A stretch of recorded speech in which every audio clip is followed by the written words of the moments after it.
বাবা, একটু খেয়াল করেন।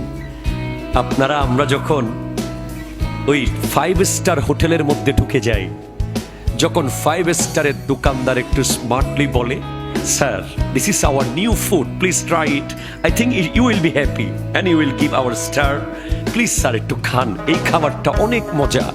তখন আপনি খচ করে একটা 1000 টাকার নোট দিয়ে দেন।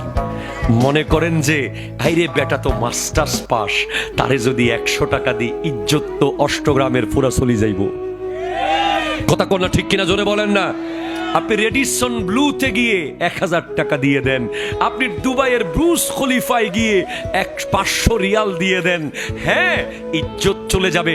আপনি আমাকে আল্লাহর কসম করে বলেন, পৃথিবীর কোন রেস্টুরেন্টে কোন 5 স্টারের খাবারে সেই মজা কি আছে যেই মজা মায়ের হাতের ছোঁয়া লাগা রান্নার ভিতরে আছে? ঠিক কিনা কথা?